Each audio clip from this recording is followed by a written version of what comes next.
और अब पेश खबरों की तफसील। जिला पुलवामा के चकूरा इलाके में फोर्सेस और मिलिटेंटों के दरमियान मुख्तसर एनकाउंटर में एक मिलिटेंट हलाक हो गया है। यह एनकाउंटर उस वक्त पुलवामा के चकूरा इलाके में शुरू हुआ था जब मिलिटेंटों ने फोर्सेस की एक पार्टी पर चकूरा में ही फायरिंग की। कुछ देर तक मिलिटेंटों और फोर्सेस के दरमियान गोलियों के तबादले में एक मिलिटेंट मौके पर ही हलाक हो गया। इस वाक़े के बाद फोर्सेस ने पूरे इलाके का मुहासरा बढ़ा दिया। दीगर हमला आवर मिलिटेंटों की तलाश बड़े पैमाने पर शुरू कर दी गई है।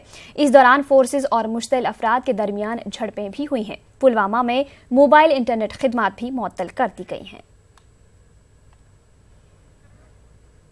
नामालूम मिलिटेंटों ने आज देर गए सीआरपीएफ के कैंप वाक़े कुलगाम पर एक ग्रेनेड फेंका। ये ग्रेनेड जोरदार धमाके के साथ फट गया। 18 बटालियन से वाबस्ता साहू राम नामी जवान इस हमले में जख्मी हो गया।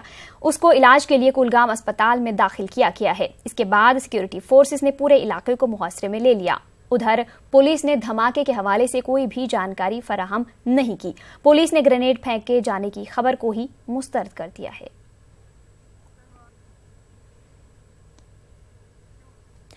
चंद रोज कबल जिला पुलवामा के रोहमू इलाके में एक पुरस्कार धमाके में जख्मी हुए 2 लड़कों में से एक की मौत हो गई है। जुनैद बिलाल नामी 13 साला लड़का आज SMHS अस्पताल श्रीनगर में जख्मों की ताब न लाकर चल बसा। जुनैद को पुलवामा अस्पताल से जख्मी हालत में श्रीनगर मुंतकिल कर दिया गया था। जुनैद की लाश जब आज उसके आबाई इलाका रोहमू पुलवामा पहुंचाई गई तो वहां सफ़े मातम बिछ गया। बाद में उसकी तदफीन अमल में लाई गई। उसकी नमाज जनाजा में खासी तादाद में लोगों ने शिरकत की। फौजी जवान शहीद औरंगजेब के कत्ल मामले में फौज ने 3 फौजी एहलकारों को हिरासत में लेकर तहकीकात शुरू कर दी है। शहीद फौजी जवान को जिला पुलवामा में मिलिटेंटों ने उस वक्त अगवा किया था जब वो गुज़िश्ता साल जून में ईद की छुट्टी के लिए घर जा रहा था। वो फौजी कैंप वाक़या शादी मर्ग पुलवामा से शोपियां की तरफ जा रहा था। मिलिटेंटों ने औरंगजेब को रास्ते में ही कलमपुरा पुलवामा के पास अगवा किया था। देर रात उसको गोलियां मारकर शहीद कर दिया गया था। आज तकरीबन 8 माह के बाद फौज ने शादी मर्ग फौजी कैंप से वाबस्ता 3 फौजी एहलकारों को हिरासत में लेकर बड़े पैमाने पर उनसे पूछताछ शुरू कर दी है। गिरफ्तार शुदा फौजी एहलकारों में से 2 का ताल्लुक जिला पुलवामा और 1 का ताल्लुक कुलगाम से बताया जाता है। जराये के मुताबिक गिरफ्तार एहलकारों में आबिद वानी, तजम्मुल अहमद और आदिल शामिल हैं। इस सिलसिले में फौज ने आबिद के भाई तौसीफ से भी पूछताछ की है। तौसीफ ने फोर्सेस पर उसकी मारपीट करने का इल्जाम लगाया है। तौसीफ अभी श्रीनगर के SMHS अस्पताल में जेर इलाज है।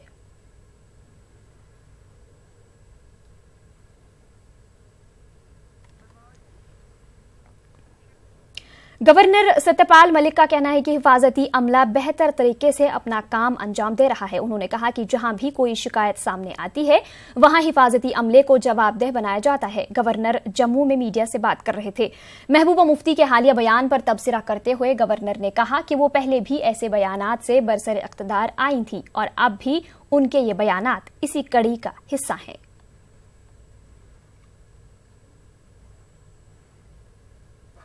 आर फोर्सेस उनको हमने डायरेक्शन दी हुई है, वो कहीं ऐसी जाब्ती नहीं करते हैं। हाँ कोई जाब्ती होगी स्पेसिफिक उसकी हम जांच भी करा दें। महबूबा जी की जो दिक्कत है, परेशानी है, उससे सिंपैथी क्यों नहीं रखते हैं? इस वक्त चुनाव का वक्त है और महसूस उनकी पार्टी टूट रही है, काफ़ी ख़राब हाल में है और वो बेसिकली इसी किस्म की सपोर्ट से ताकत में आई थी, तो इसलिए वो बोल रही हैं उनको ज़्यादा सीरियसली। नेशनल कॉन्फ्रेंस के नायब सदर उमर अब्दुल्ला ने सनूर कलीपुरा मागाम में पार्टी इजलास में शिरकत की। इजलास में काफी तादाद में NC वर्करों ने शिरकत की। उमर अब्दुल्ला ने PDP और BJP को सख्त तनकीद का निशाना बनाया। उन्होंने कहा कि तामीरी कामों में इन्हीं जमातों ने रुकावटें पैदा कर दी हैं। उमर अब्दुल्ला ने PDP पर इल्जाम आयद करते हुए कहा कि इस जमात ने वादी के नौजवानों को मिलिटेंसी की जानिब धकेल दिया।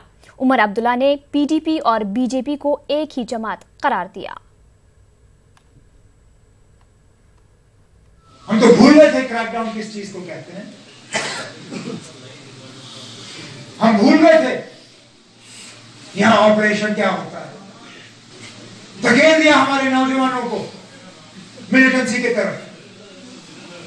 जिन लोगों को हमारे दौर में यूनिवर्सिटी के प्रोफेसर की नौकरियों के ऑर्डर मिले, उन्हीं में से नौजवानों ने इनके दौर में उन ऑर्डरों को छोड़ के बंदूक पकड़ना पसंद किया।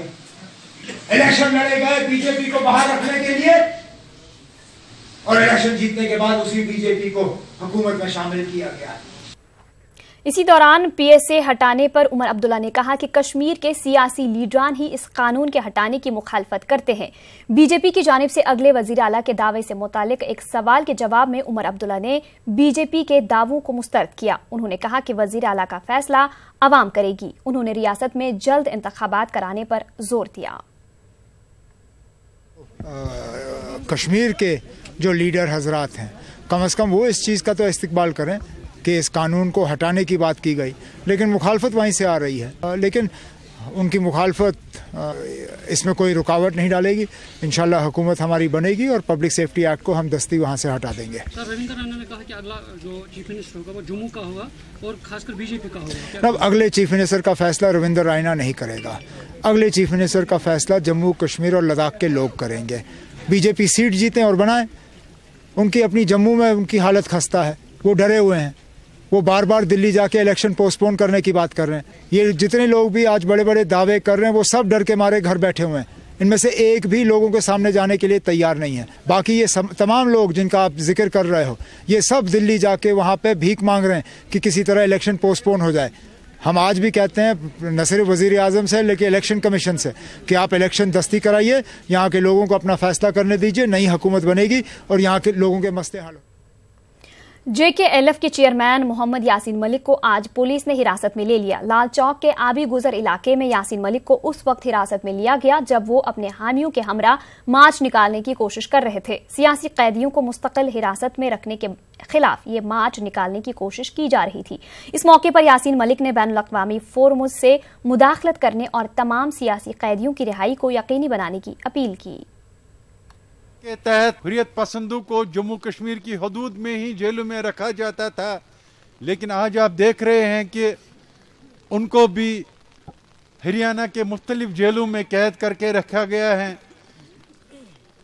मसरत आलम साहब, जिसको 35 बार खुद हुकूमत के हाई कोर्ट ने मनसूख किया आर्डर, लेकिन 35 बार पीएसए मनसूख होने के बाद दोबारा उसको पब्लिक सेफ्टी एक्ट के तहत गिरफ्तार किया गया। इन तमाम हुर्रियत पसंदों के साथ इज़हारी यकजहती के लिए और दुनिया के तमाम ह्यूमन राइट्स इदारे, यूनाइटेड नेशन के जो ह्यूमन राइट्स कमीशन है, वो हुकूमत हिंदुस्तान पे दबाव डाले, जो कैदियों के हकूक है और जिनको हिंदुस्तान की अदालतों ने खुद रिहा किया है कि इनकी रिहाई जल्द से जल्द मुमकिन हो सके। वादी कश्मीर में सर्दी की लहर बरकरार है। हालांकि रात के दर्जा हरारत में थोड़ा इजाफा हुआ है, ताहम दिन का दर्जा हरारत कम ही रह रहा है। श्रीनगर शहर में आज दिन में दर्जा हरारत 3 डिग्री सेल्सियस रिकॉर्ड किया गया और सुबह में औसत बारिश हुई। इसी दौरान महकमे मौसमियात ने आज और कल बर्फबारी की पेशगोई की है। इस बीच आज कम विजिबिलिटी की वजह से श्रीनगर एयरपोर्ट से 1 दर्जन से ज्यादा परवाजों को मनसूख किया गया। उधर श्रीनगर जम्मू कौमी शाहराह भी बंद है। मौसम में खराबी और हद निगाह कम होने की वजह से श्रीनगर बैनुल-अक़वामी हवाई अड्डे से दर्जनों परवाजों को आज मनसूख कर दिया गया। परवाजें रद्द होने से मुसाफिरों को काफी मुश्किलात का सामना करना पड़ रहा है। मुसाफिरों ने इल्जाम लगाया कि परवाजें मनसूख होने से मुतालिक इन्हें वक्त पर कोई जानकारी नहीं दी गई। इनका कहना है कि शदीद सर्दी और बर्फबारी में वो हवाई अड्डे पर दरबदर भटक रहे हैं।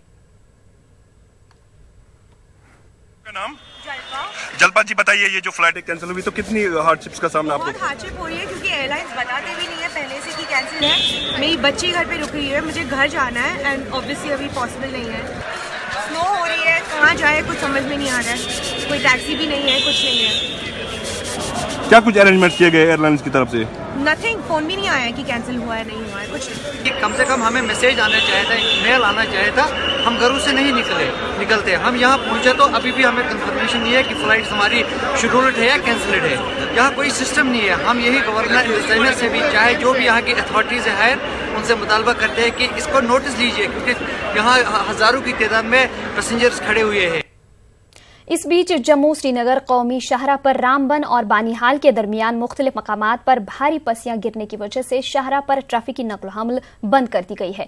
शाहराह पर बैटरी चश्मा, अनोखी फॉल, पंथियाल और मारोग में पत्थर और मिट्टी के तोदे गिरने का सिलसिला जारी है। इसकी वजह से शाहराह पर गाड़ियों की आमदरफ्त मुतासिर रही। शदीद बारिश की वजह से शाहराह पर बहाली के काम में भी काफी दिक्कतें पेश आ रही हैं। कई दरमांदा मुसाफिर रामबन बानीहाल के दरमियान पैदल सफर करने पर मजबूर हैं। ताहम इंतजामिया की जानिब से शाहराह को काबिल आमदरफ्त बनाने तक किसी भी गाड़ी को चलने की इजाजत न देने का फैसला किया गया है। जिला रामबन के बालाई इलाकों में बर्फबारी और निचले इलाकों में गुज़िश्ता रात से लगातार बारिश का सिलसिला जारी है। नाश्ते के मकाम पर बटोत जाने वाली शाहराह पर भी आज सुबह पस्सी की वजह से शाहराह बंद कर दी गई थी। कि आज की एडवाइजरी है कि दोनों तरफ से ट्रैफिक को बंद किया गया है। श्रीनगर टू जम्मू और जम्मू से श्रीनगर प्रिकॉशनरी मेजर्स लिए गए हैं डिपार्टमेंट की तरफ से। तो फिलहाल कोई पैदल भी इसको क्लियर करने की कोशिश मत करे, क्योंकि ये घातक सिद्ध हो सकता है। इसलिए इस समय ट्रैवल करना ख़राब मौसम में अवॉइड करें और जब तक ये स्लाइड क्लियर नहीं होती है तब तक अपने घरों से बाहर ना निकले, क्योंकि यहाँ पे जंगल में खाने की पीने की प्रॉब्लम हो सकती है। तो अपने घरों में ही रहें और अवॉइड करें ट्रैवल करना फ़िलहाल नेशनल हाईवे पे जब तक स्लाइड क्लियरेंस का वर्क कंप्लीट नहीं होता और ट्रैफिक पुलिस की तरफ से एडवाइजरी नहीं आती। वहीं ताज़ा बर्फबारी और बारिश की वजह से बानीहाल के अनोखी फॉल और दीगर कई मकामात पर जमीनी तोदे खिसकने और पस्सियां गिराने से कौमी शाहराह को एहतियात के तौर पर बंद कर दिया गया है। अगरचे ट्रैफिक हुक्काम ने यकतरफा ट्रैफिक को श्रीनगर से जम्मू जाने की इजाजत दी थी, लेकिन लगातार खराब मौसम की वजह से हुक्काम ने कौमी शाहराह को बंद कर दिया है। SSP उधमपुर का कहना है कि मौसम बेहतर होने के बाद ही शाहराह को आमदरफ्त के लिए बहाल किया जाएगा।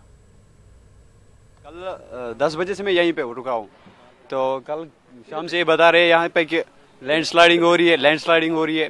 सर पुलिस वाले बता रहे हैं कि कल 4 बजे तक रास्ता खुल सकता है, पॉसिबिलिटी है 4 बजे तक। था नेशनल हाईवे फिलहाल आज इसका डाउन ट्रैफिक था from Srinagar towards Jammu, but as per recent report जो है जवाहर टनल पर काफ़ी बर्फबारी हो रही है और पंथियाल साइड में थोड़ा बहुत ये पस्सियाँ आ रही हैं, लैंडस्लाइड हो रही है। तो एज पर दी ट्रैफिक जैसे हमें नेशनल हाईवे ट्रैफिक की तरफ से या तो ट्रैफिक कंट्रोल रूम की तरफ से डायरेक्शंस होती हैं, वो ऐसे एक्ट करते हैं। फिलहाल तो यहाँ पे ट्रैफिक रुका हुआ है। निहालपुरा पटन के एक गरीब घर से ताल्लुक रखने वाले आला तालीम याफ्ता जावेद अहमद तेली दूसरों के लिए मशअल राह बने हुए हैं। जावेद नेट सेट के साथ साथ कई दीगर डिग्रियां हासिल करने के बावजूद एक छोटा सा बिजनेस यूनिट चला रहे हैं। भुना हुआ गोश्त बनाने की दुकान यानी बारबेक्यू चला रहे जावेद ने कमजोर माली हालत की वजह से 8वीं जमात से ही इस काम की शुरुआत की थी। पेश है पटन से हमारे नुमाइंदे मुनीर हुसैन हुर्रा की ये रिपोर्ट।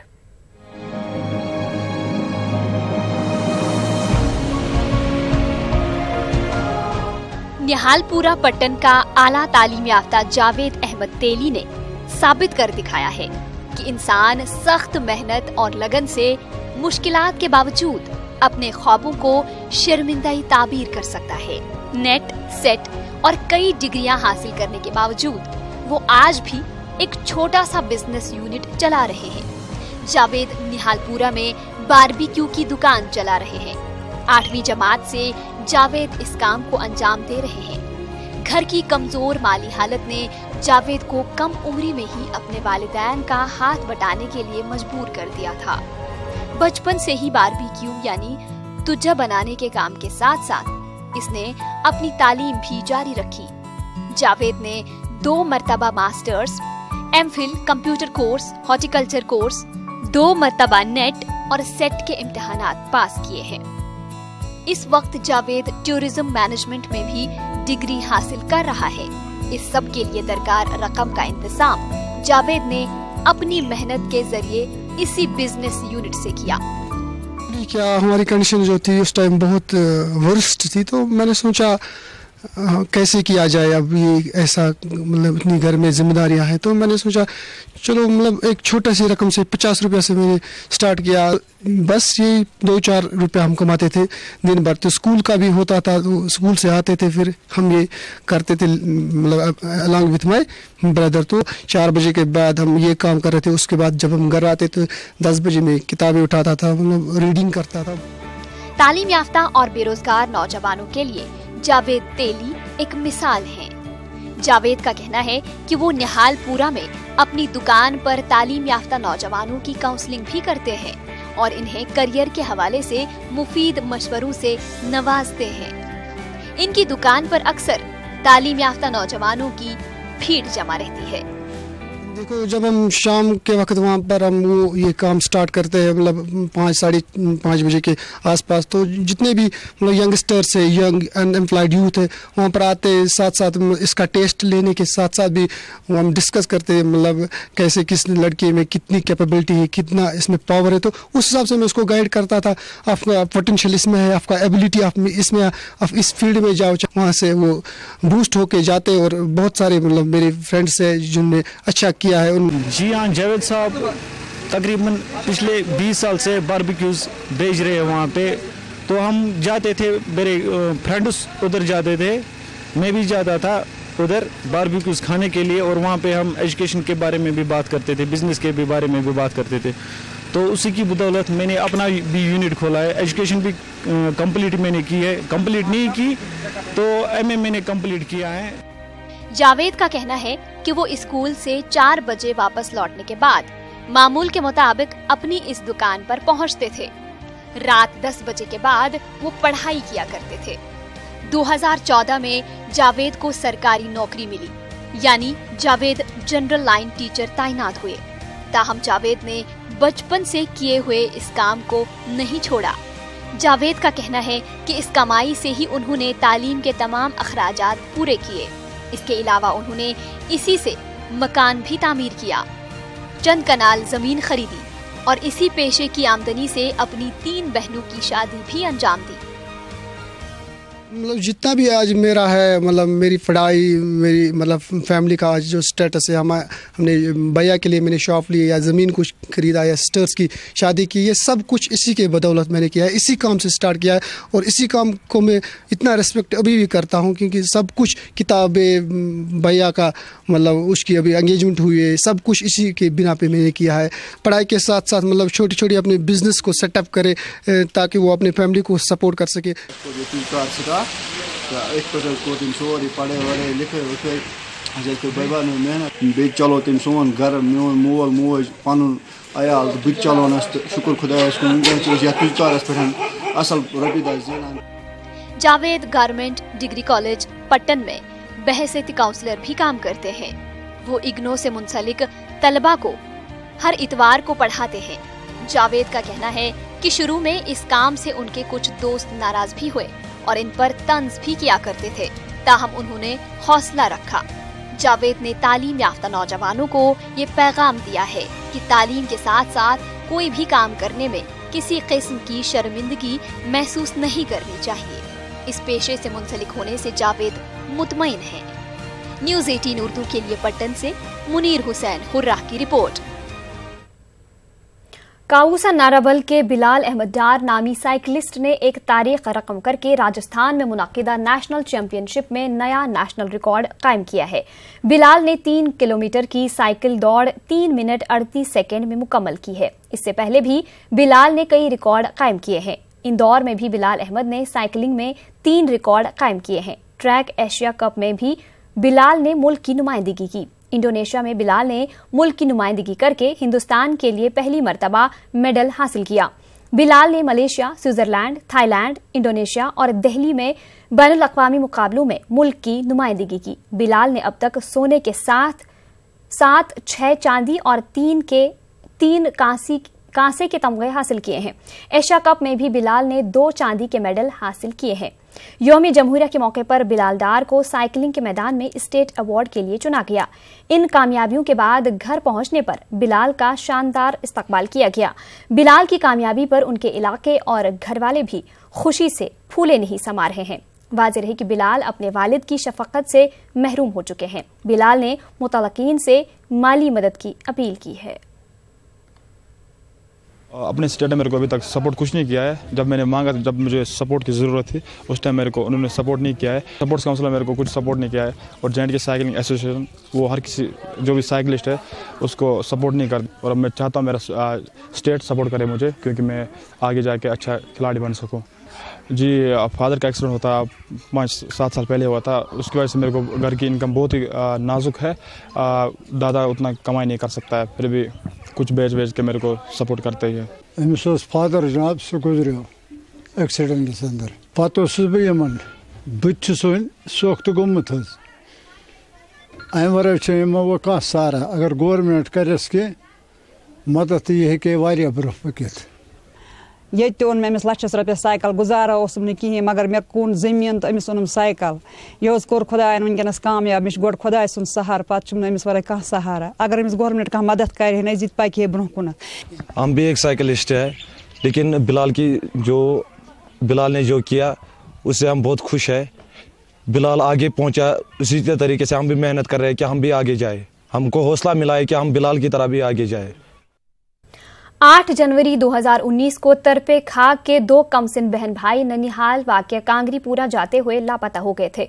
28 रोज गुजरने के बाद भी दोनों का कोई सुराग नहीं मिल रहा है। 14 साला परवीना रसूल भट्ट और 11 साला जाहिद अहमद भट्ट के वालिदैन कुव्वत समात और गोयाई से महरूम है। अहले खाना ने इस हवाले से पुलिस स्टेशन खाग में FIR दर्ज किया है। अहले खाना और रिश्तेदारों ने लोगों से लापता बच्चों की तलाश में मदद करने की अपील की है। उधर पुलिस का भी कहना है कि वो बच्चों को ढूंढ निकालने की हर मुमकिन कोशिश में लगे हैं। क्या नमाज कल क्या करो बहुत मजबूर वनकस कुन गस कह हल ान खतर यानी कि पुलिस अत कार्रवाई मज लगित मगर कह सुराग मिलान कत कस वनो करान तमाम चाहे सह मीडिया चाहे सह रेडियो कश्मीर चाहे सह अखबार कर इन्फॉर्म अगर कस नश एतला। जिला शोपियां के बालाई और मैदानी इलाकों में आज सुबह से ताजा बर्फबारी हुई है। बर्फबारी के सबब कस्बा शोपियां समेत जिला के बालाई इलाकों में आम जिंदगी काफी मुतासिर हुई है। देही इलाकों के अवाम को दुश्वारियां पेश आ रही हैं। बालाई इलाकों में भारी बर्फबारी हुई है। ताजा बर्फबारी से मैदानी और बालाई इलाकों की राबिता सड़कों पर फिसलन पैदा होने से ट्रैफिक की नक्ल हमल काफी मुतासिर हुई है। इंतजामिया ने बर्फबारी के बाद मशीनरी को मुतहरिक किया है। वहीं जिला कुलगाम के पहाड़ी और मैदानी इलाकों में सुबह से ही बारिश और बर्फबारी का सिलसिला जारी है। जिला के दमहाल, हाजीपुरा, दिनू, कंडीमर्ग, अहराबल, कुंड काजीगुंड में सुबह से ही बर्फबारी हो रही थी। देर गए तक कई इंच बर्फ जमा हुई थी। उधर जिला इंतजामिया ने तहसील सदर मकामात पर तैनात अफसरान को मुतहरिक रहने की हिदायत दी है। गांदरबल जिला के बालाई इलाकों में आज शदीद बर्फबारी हुई। वहीं मैदानी मकामात पर औसत बर्फबारी दर्ज की गई। सयाहती मकाम सोनामर्ग समेत गुंड, कंगनगीर और आसपास के देहात में अच्छी बर्फबारी हुई। सोनामर्ग में 1 फीट से ज्यादा बर्फ गिरी है। इन इलाकों में मामूल की जिंदगी पर असर पड़ा है। बिजली निजाम भी ठप पड़ गया है। इसी दौरान जिला इंतजामिया ने बालाई इलाकों में मुकीम अफराद को मुमकिन तौर पर बर्फानी तोदे खिसकने के मकामात पर जाने से गुरेज करने का मशवरा दिया गया है।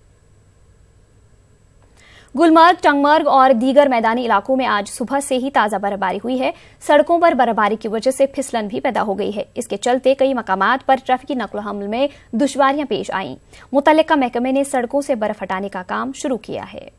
गवर्नमेंट मेडिकल कॉलेज डोडा आइंदा तालीमी साल से कामकाज करना शुरू कर देगा। मेडिकल कॉलेज के कयाम को लेकर मकामी अफराद ने इत्मीनान का इजहार किया है। पेश है डोडा से आतिफ लून की ये रिपोर्ट। डोडा के गवर्नमेंट मेडिकल कॉलेज में आइंदा तालीमी साल से क्लासेस का आगाज हो जाएगा। फिलहाल ओल्ड हॉस्पिटल कॉम्प्लेक्स में तालीमी सरगर्मियों का आगाज होगा और बाद में घाट में वाक़े कॉलेज की इमारत की तामीर मुकम्मल होने पर क्लासेस वहां मुंतकिल हो जाएंगी। GMC डोडा के प्रिंसिपल डॉक्टर तारिक आजाद का कहना है कि डोडा के अवाम इस प्रोजेक्ट को कामयाब बनाने में अपना ताउन पेश करें। इन्होंने कहा कि आरजी मेडिकल कॉलेज की इमारत की तजदीद व मरम्मत भी बहुत जल्द मुकम्मल कर ली जाएगी।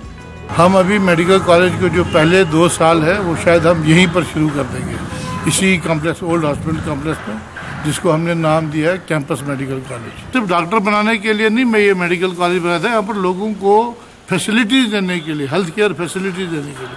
वो तो यू कैन नॉट इमेजिन कि कितना उसमें इजाफा हो। डोडा में मेडिकल कॉलेज के कयाम से वादी चुनाव के लोग खुश हैं।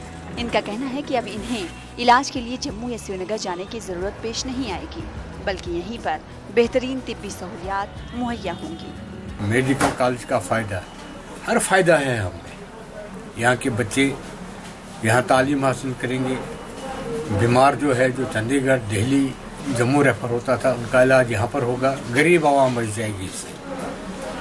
इसे हम आज़ाद साहब का कितना भी शुक्रिया अदा करें वो अल्फाज नहीं है हमारे। बिजनेस लेवल की बात करें तो मेडिकल कॉलेज के आने से ये मेडिकल बिजनेस, अच्छा इसके साथ साथ में दूसरे बिजनेस भी काफ़ी इंक्रीज करेंगे।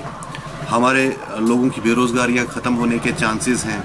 उधर घाट में मेडिकल कॉलेज की हमा मंजिला इमारत का तामीराती काम भी तेजी से जारी है। जीएमसी डोडा के प्रिंसिपल का कहना है कि ये एक मुकम्मल तिब्बी इदारा होगा। अस्पताल 470 बिस्तरों पर मुश्तमिल होगा और कॉलेज में 450 तलबा की गुंजाइश रहेगी। बड़ी अचीवमेंट है जो कि बहुत ही खुशनसीब लोगों को मिलती है। यहाँ पर हम 470 बेडेड हॉस्पिटल बना रहे हैं। 6 स्टोरीड जो एग्जिस्टिंग डिस्ट्रिक्ट हॉस्पिटल है उसके साथ में गठ में हम एक बहुत बड़ा कॉम्प्लेक्स बना रहे हैं जिसमें 450 स्टूडेंट्स की कैपेसिटी रहेगी। दोनों बिल्डिंग्स का जो बिल्टअप एरिया है वो 7,40,000 स्क्वायर फुट है। अब इसी से अंदाज़ा कर सकते हैं कि कितना बड़ा कॉम्प्लेक्स बन रहा है। तलबा और मकामी अफराद को मेडिकल कॉलेज की नई इमारत के बनने का बेसब्री से इंतजार है। उम्मीद की जा रही है कि मुय्यना वक्त पर इस प्रोजेक्ट को मुकम्मल कर लिया जाएगा। न्यूज़ 18 उर्दू के लिए डोडा से आतिफ लोन की रिपोर्ट। लेह शहर को मुख्तलिफ मकामात से जोड़ने के लिए दरियाए सिंध पर पुल तामीर किया जा रहा है। यहाँ गुजरने वाले लोगों को पुल के ज़ेर तामीर रहने से काफी दुश्वारियां पेश आ रही थीं। न्यूज़ 18 ने अवाम की इन मुश्किलात को उजागर किया था, जिसके बाद LAHDC के एग्जीक्यूटिव काउंसलर ने यहाँ पर एक आर्जी पुल तामीर करने का यकीन दिलाया था। अब हंगामी बुनियादों पर इस आर्जी पुल को तैयार किया गया है। LAHDC लेह के चेयरमैन सिरिंग नामगियाल ने इस पुल को अवाम के नाम किया। लेह इंतजामिया के इस इक़दाम पर लोगों ने इत्मीनान का इजहार किया। ब्लॉक लेवल के हिसाब से सारे नंबरदार सरपंच सब जाके कौंसल के साथ मिले थे। फिर इसके बाद उन्होंने इमीडिएटली यहाँ पे एक्शन ले लिया। तो लेने के बाद ये जो आज जो यहाँ से हमारा फुट ब्रिज जो कंप्लीट हो गया है, तकरीबन 10-15 दिन में कंप्लीट करके दे दिया है और हमें बहुत खुशी मिले है। जिला पुलवामा के मुख्तलिफ इलाकों में बादाम के दरख्तों को जंगली जानवरों की जानिब से नुकसान पहुंचाने से मुतल्लिक न्यूज़ 18 उर्दू पर रिपोर्ट नश्र होने के बाद महकमा बागबानी हरकत में आ गया। महकमे ने बादाम के दरख्तों को बचाने के लिए खुसूसी हिदायत जारी कर दी हैं। महकमे के एक आला अफसर ने बताया कि कुछ बरसों से खार पुश्त नामी जंगली जानवरों की तादाद में काफी इजाफा हुआ है। देखा कि तादाद इनकी बढ़ी हुई है, ठीक है, तो इसमें वाइल्ड लाइफ जो है वो भी इसमें कुछ कर सकते हैं, क्योंकि हमारे जो आर्चरिस्ट हैं उनको काफ़ी नुकसान इससे हो रहा है। जैसे कि हमने 2 दिन पहले भी विज़िट किया था जो करेवा बेल्ट है, तो उसमें इसका काफ़ी नुकसान है। तो अभी हम यही कहेंगे अपने आर्चरिस्ट से कि उसको एक तो वो कोई भी स्लिपरी चीज़ लेकर उसके तने को बांध दे, ठीक है। नंबर 2 ऐसा कर सकते हैं कि तारपिन लेकर उसके अंदर जो है इंसेक्टिसाइड मिलाकर उसको तने को पूरा कवर कर दे, जिससे क्या है कि उसका अटैक जो है वो कम हो सकता है। श्रीनगर में डॉक्टर फारूक अब्दुल्ला की रिहाइशगाह पर नेशनल कॉन्फ्रेंस का एक इजलास मुनाकिद हुआ। इस इजलास में शुमाली कश्मीर से पार्टी के हल्कावारी जिम्मेदारान और दीगर सीनियर लीडरान ने शिरकत की, जिनमें पार्टी के जनरल सेक्रेटरी अली मोहम्मद सागर, नायब सदर उमर अब्दुल्ला, नासिर असलम वानी, जमशेद लोन, अकबर लोन और सैयद बशारत बुखारी शामिल थे। इस मौके पर शुमाली कश्मीर के मौजूदा हालात और मुजवज़ा पार्लिमानी और असेंबली इंतखाबात पर तबादला ख्याल किया गया। NC सदर डॉक्टर फारूक अब्दुल्ला ने कहा कि इनकी पार्टी ने हमेशा अवामी मफादात के लिए काम किया है, कि रियासत को हासिल खुसूसी दर्जे का हर वक्त दिफा किया है। बारामूला के डाक बंगलों में NHPC की जानिब से माजूरीन में तिब्बी आलात की तकसीम का कैंप मुनाकिद किया गया। रुकन पार्लियामेंट मुजफ्फर हुसैन बेग मेहमान खुसूसी थे। DC Baramulla doctor Nasir Ahmad Naqash, chief general manager NHPC Manoj Kumar समेत दीगर आला ओहदेदारान भी इस मौके पर मौजूद थे। इस कैंप में तकरीबन 200 माजूरीन में तिब्बी आलात जैसे wheel chair, CP chair, hearing aid वगैरह तकसीम किए गए। इस मौके पर मुजफ्फर हुसैन बेग ने NHPC की जानिब से मुस्तकीन की मदद करने की सताइश की। NHPC के चीफ जनरल मैनेजर ने कहा कि जिला के दीगर इलाकों में भी इस नवियत के कैंप मुनाकिद किए जाएंगे। उद्देश्य है कि जितने भी लोगों को जिनको जरूरत है इन सब चीजों की, उनको हम मुहैया करा सकें। इसके अलावा और भी प्रोग्राम है। अगर इनमें से भी कोई बच्चा, कोई बुजुर्ग पढ़ना चाहता है या अपनी कोई हुनर को आगे बढ़ाना चाहता है, तो वो आके हमारे साथ ट्रेनिंग भी ले सकता है और अपने किसी काम को चालू करने के लिए अगर उसको फंड की जरूरत है तो हम उसको फाइनेंशियल हेल्प भी दें। कोर्ट कॉम्प्लेक्स बडगाम में गवाहों की मदद के लिए विटनेस असिस्टेंस सेंटर का इफ्तिताह किया गया। चार शरीफ के रहने वाले एक गवाह के हाथों इस सेंटर का आगाज किया गया। प्रिंसिपल डिस्ट्रिक्ट एंड सेशन जज बडगाम राजा शुजात अली, CJM बडगाम मोहम्मद अमीन मीर, DC बडगाम डॉक्टर सहरिश असगर और दीगर आला ओहदेदार इस मौके पर मौजूद थे। राजा शुजात अली ने कहा कि गवाहों की सहूलत के लिए ये खुसूसी सेंटर कायम किया गया है। उन्होंने कहा कि इस सेंटर में अदालत की कार्रवाई के ताल्लुक से गवाहों की रहनुमाई की जाएगी और यहां इनके लिए वेटिंग रूम भी दस्तयाब रहेगा। DLSA के जिम्मेदारों और बार मेंबर्स ने DC के सामने कई मसाइल उठाए। डॉक्टर सहरिश असगर ने कोर्ट के अहाते में दरकार सहूलियात फराहम करने का यकीन दिलाया। सब चीज़ों को निपटने के लिए चीफ जस्टिस जो हमारी है मैडम, उन्होंने ऑर्डर दिया कि नहीं, एक विटनेस असिस्टेंस सेंटर हर अदालत में खोला जाए जहां गवाह आकर वहां उसमें पहुंचे और वहां एक केयर टेकर होना चाहिए जो उसको उसके अदालत तक पहुंचाए जहां उसको गवाही देनी है। तो उसी सिलसिले में आज के रोज़ हमने आज यहां विटनेस असिस्टेंस सेंटर बडगाम तालीम याफ्ता बेरोजगार नौजवानों और दीगर घरेलू खवातीन को रोजगार के अहल बनाने के लिए कुलगाम में कायम rural self employment training institute में एक तकरीब का इनेकाद किया गया। कई तरबियत याफ्ता खवातीन और नौजवान लड़कियों में असनाद तकसीम की गई। जम्मू कश्मीर बैंक की जानिब से उठाए गए कदम के तहत इन लड़कियों ने मुख्तलिफ कोर्सेज में हिस्सा लिया और इन्हें रोजगार के अहल बनाया गया है। बैंक के जोनल हेड साउथ M एवांचू के अलावा रेस्टी के मुंतजमीन और क्लस्टर हेड मौजूद थे। के करीब बच्चे आए थे जिन्होंने 25 डेज का एक प्रोग्राम किया था RCT की वसाफत से। इस कोर्स में हमने इनको ये भी किया था कि हमने इनको क्रेडिट ट्रेनिंग के साथ साथ हमने इनके क्रेडिट लिंकेजेस भी इनके क्रेडिट लिंकेज के भी ये फैसिलिटीज़ एक्सटेंड किए। कुलगाम में हमारे 26 के करीब ब्रांचेस हैं। हमने ब्रांच मैनेजरों को इंस्ट्रक्ट किया है कि वो इन सब बच्चों को क्रेडिट की फैसिलिटी एक्सटेंड। इंतखाबी अमल से मुतालिक जानकारी फराहम करने के मकसद से बारामूला में एक बेदारी प्रोग्राम मुनाकिद किया गया। जिला के मीडिया नुमाइंदों ने इस प्रोग्राम में शिरकत की। इस दौरान शुरका को इलेक्ट्रॉनिक वोटिंग मशीन और VVPAT के बारे में तफसीली जानकारी फराहम की गई।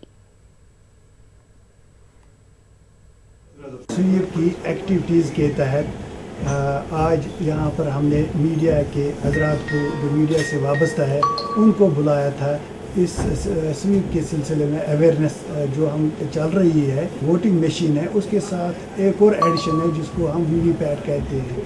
VVPAT इस वोटिंग मशीन के साथ वन मोर एडिशन है जिसमें एक वोटर जब अपना वोट डालेगा तो उसको कुछ देर के लिए मॉनिटर में नज़र आता है कि उसने किस कैंडिडेट को, किस पार्टी को वोट दे दिया और वो उसके बाद सेटिस्फाई हो जाता है। उधर गांदरबल जिला में भी प्रिंट और इलेक्ट्रॉनिक मीडिया से जुड़े सहाफियों के लिए बेदारी प्रोग्राम मुनाकिद किया गया। DC गांदरबल डॉक्टर पीयूष सिंगला की निगरानी में ये प्रोग्राम मुनाकिद किया गया। इस मौके पर DC ने मीडिया नुमाइंदों से कहा कि वो इंतखाबी अमल से मुतालिक आवाम तक मालूमात की फराहमी और इनमें शऊर बेदारी में मौसर रोल अदा करे। इलेक्शन कमीशन से हिदायत है, डिफरेंट जितने हमारे स्टेक होल्डर्स हैं उन तक हम पहुंचने की कोशिश कर रहे हैं with regard to sweep plan. अब स्वीप प्लान में हमारी इस बार जो एडिशन है वो VVPATs की है, voter verifiable paper audit trail. उसी के तहत आज जितना मीडिया फ्रेटर्निटी है, प्रिंट इलेक्ट्रॉनिक मीडिया है, आज हमने उनको रिक्वेस्ट की थी डिस्ट्रिक्ट हेडक्वार्टर्स पे और मास्टर ट्रेनर्स से हैंड्स ऑन करवाया जा रहा है ताकि जो छोटे डाउट्स हैं किसी तरह के उनको आज इस पे